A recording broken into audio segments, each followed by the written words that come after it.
And hello YouTube, this is Thomas Judge, back once again with another YouTube reading guide series. Today is the 9th video in a 14 video series walking through the correct reading order of Superman by DC Comics. To create this reading guide, I've read the 1,677 comic issues that comprise the shared Superman continuity from 1991 all the way up until Flashpoint in 2011. That includes all spin-offs, tie-ins, events, and I've used that knowledge to build this, the internet's most detailed reading guide for the world's most famous superhero. This guide, as has been obvious over the last few days, has been taking the form of a Google Sheet I've split into 14 tabs. These represent the 14 discrete eras I've split this period of reading into. This Google Sheet can be viewed and downloaded for free from my website. Generally, each era or tab is going to be separated by a major DC event that I'll also be releasing a separate video on. This playlist contains every single Superman video and every DC event video in chronological order. However, if you're only interested in the DC events, they're also going to be collected in a dedicated 11 video playlist that's available separately on the channel. Final bit of housekeeping, please do watch the introductory video for this series. It explains a lot of very important things. For example, it explains what I'll be referring to when I talk about Superman triangle numbers, and it explains what I mean when I talk about type P and type J readers, as well as explaining why this reading order started in 1991 and no earlier. Well, with that out of the way, here is the Google Sheet for the 9th era of Superman reading. This 9th era is set after the Worlds at War event. That was a dedicated video we had yesterday. And the World at War event basically is set before this, and we're now going to have this reading order, and then we're going to end at the Joker's Last Laugh event. What that means, for those of you that are aware of this, is that today we're only going to be talking about 8 issues. Yes, literally 8 issues. This is going to be the shortest video in the series by far. We're just looking at November 2001 and December 2001 because literally that's when Joker's last laugh starts. So, with no further ado, as usual, just follow me line by line, row by row. The first story arc of the 9th era, is just what I call a reconstruction story arc, where they're kind of rebuilding after the Worlds at War event. Really simple, really straightforward. We have Superman issue 174. This is triangle number 42.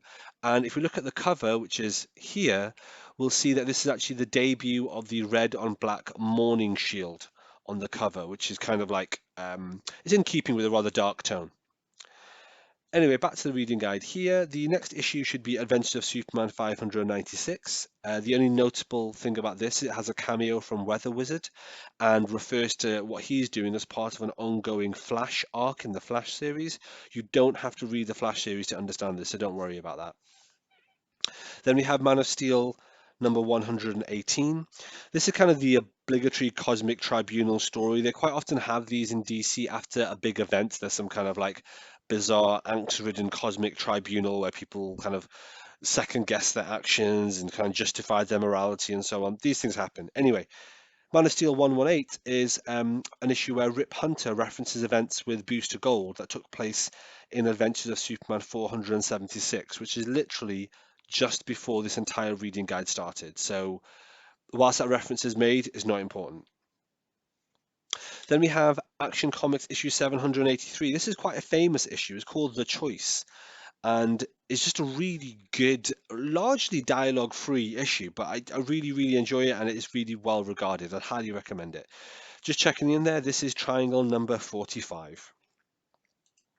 So after that month, which is November 2001, literally, we go straight into the Joker's Last Laugh as an event. Now, there's 4 tie-ins here, so we'll talk about these. These largely don't make a huge amount of sense without reading the Joker's Last Laugh event, but they can be read without reading that event if you really can't be bothered with reading something Joker related.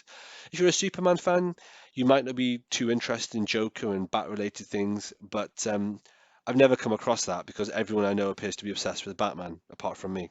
So these 4 issues are, in the order of reading or chronology, we have Superman 175.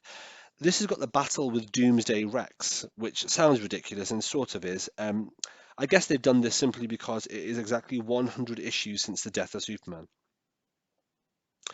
The next issue to read is Adventures of Superman 597, where Lex gets Jokerized. That's kind of interesting. Then we have Superman Man of Steel 119, which shows the brief return of the Eradicator before he disappears again. And finally, we have Action Comics 784. Now, this actually is quite a cool, relatively standalone-ish issue. The cool thing about that is that this has got Batman and Superman having a very tense dialogue and interaction, which relates actually to the events of Emperor Joker, which we saw in the previous era.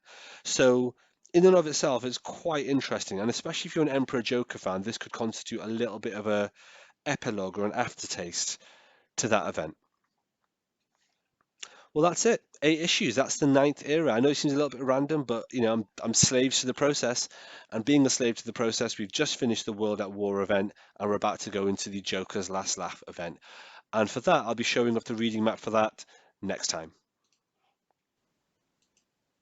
And there we have it. In case you're interested in knowing where these resources are, so the guides, the maps, and so on, they're all available on my website. They're all available for free. You can go into the website, which is nogodsorkings.com, and download the Google Sheet for the Superman reading order, or you can go on the website and look at these reading maps for all the various DC events and a whole bunch of other things I've got on there to your heart's desire. If, however, you are interested in a written version of this guide, then it is available on Amazon. I've recently just self-published it. It is the cheapest possible tier you can get on Amazon. So it's 79 pence UK, 99 cents American, and so on. It's free if you're on Kindle Unlimited, and there is a free sample on the website as well. The reason I put this onto Amazon is kind of a proof of concept. I'm interested to see if people are interested in the written guides, whether or not people want to pick them up. And also, it's a good way for me to bat off all the people that are going to be in the comments asking for a Batman guide. If you want a Batman guide, I don't really particularly have any interest in doing one, but I will do one if this book gets 500 reviews. So if this book gets 500 5-star reviews, then I will start doing a Batman reading guide at some point. I don't think that's going to happen, but there we are. Of course, feel free to support the channel by picking this up. Of course, like, comment, and subscribe. But as always, the best way to support the channel is by picking up one of my other books, which isn't a non-fiction reading guide. It's actually a fictional, completely original superhero story. It's prose, so not a comic or words, but it's about superheroes in just a really interesting kind of post-apocalyptic dystopic idea. The first 4 books of the series are out, and if you want to support, please pick that up. Thanks for watching. Until next time, stay classy.